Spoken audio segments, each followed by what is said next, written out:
Hi, I'm Bill Langton. I'm sitting here reading the business section of my paper, and I'm telling you, as you know, the news is not so good. This company just let go of 15,000 people. Yesterday it was a company with 3,000 people. Factories are closing. Production is down. What if you're in a job search today? What do you do? Well, I would suggest that you get acquainted with Dick Simmons, CEO of Miramont. And I'm going to help you get acquainted with him because I have the privilege today of interviewing him. Again, Dick Simmons, CEO of Miramont. Dick, really appreciate you being with us today. Bill, thanks. It's always a pleasure to talk to a communications expert like yourself. Well, I don't get to talk to job search experts very often, and I certainly welcome that opportunity. As many hundreds of job searches as you have been involved with, what do you see as the major stages in a job search? We've identified it, to keep it simple, as the job search cycle. It's a resume, leads to an interview, it's got to be in this order too, and then hopefully to a job offer. Well, you know, we hear a lot about what do we do with a resume and how we do the right things once we get to the interview, but I don't think we hear very much about what happens when we're successful and we get the job offer. Tell me, please, what are some of the things that we need to be keenly aware of when we're successful and do get that job offer? And Bill, you're right, and that's one of the most important parts of the process, is being able to negotiate an offer correctly and to get a fair compensation package for what you bring to that company. Negotiate. That's kind of a strange word because most of the time we think, just give me that offer and I'll run with it right away. Would that be a mistake? It could be. It could be. And sometimes there's no wiggle room. Sometimes there's a set pay rate for a set job and there's no way to negotiate.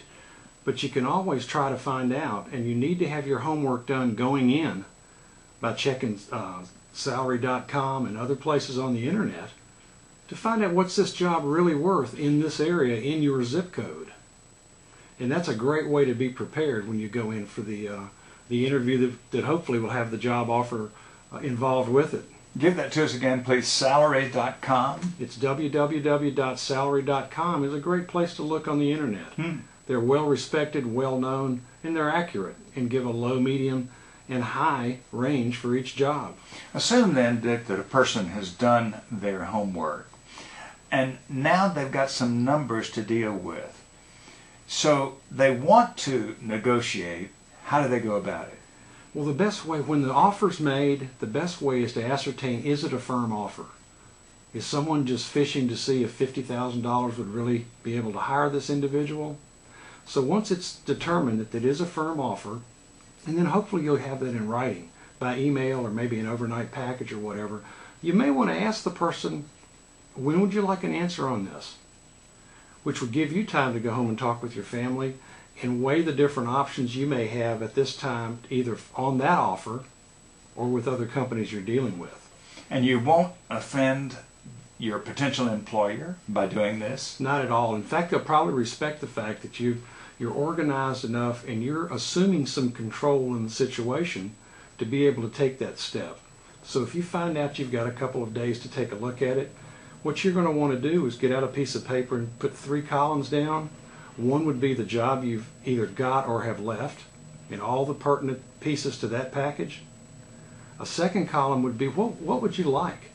Does your family need maternity benefits? Maybe orthodontics for the kids? More vacation, a signing bonus? What are those things? And the third column would be the actual offer, so you can determine what is good, what's bad, and what are you going to try to get as you go back for your final meeting.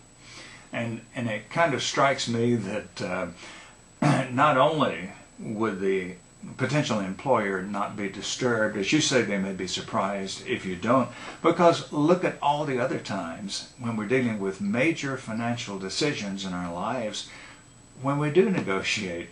Dick, I doubt very seriously if you go to buy a car and the dealer says, here's the dollar that it's going to cost you, you say, fine, let me sign up here. No. That's usually not the way it works, is That's it? right. Our other major purchase is the purchase of a house. And we all know that the first offer is just the beginning of some bargaining. So in a regular employer applicant situation, those of us who are so accustomed to doing our negotiating someplace else take those same skills there. I think someone should. And one of the important points to remember when a dollar figure is out there and it's been put out by the interviewer and asked, is this going to be sufficient for you? Or what do you want for this job? Maybe they're fishing to try to find out what will you take. And you give them an honest answer based on your homework and knowledge and your own experience, of course. And then immediately say, how does that fit into your range? They've asked you a pretty forthright question. Turn it around and assume some control. And if it fits in the range, you're on the way to negotiating to an offer that you're going to be able to accept and live with. And one thing you know, and I know, and all of our viewers know is this is your last opportunity to do that. It's pretty much it. You're going to get this one opportunity on a friendly conversation basis to negotiate the best possible package you can. And that's the time to do it, because once you go to work, you're pretty much in that package then. 6 months from now, you're not going to solve this over coffee. I don't think it's going to work that way, no. One final question, Dick. Could you give us an example of people that you have coached about job searches and how you have helped them through the negotiating process? Any particular example come to mind? Well, one does. There's a lady that I dealt with who didn't deal with the public that much.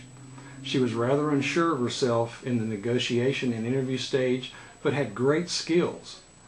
To make a long story short, because it was a 2 or 3 week process for her, when the offer was made, she was just overjoyed, of course, but kept her feelings to herself, but remembered to say, when would you like an answer?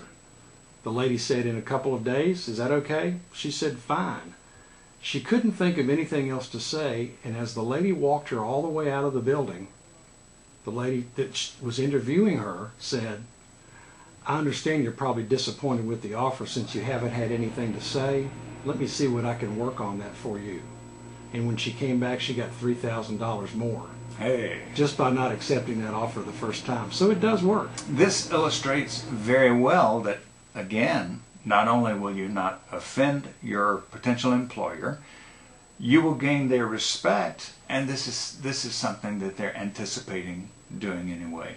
Dick Simmons, thanks so much for such great advice. I'm sure that people who now get to that successful stage of the job search process where they get an offer, they now will know from your conversation that they have the right to negotiate and how to do it. Bill, thanks. It's been a pleasure.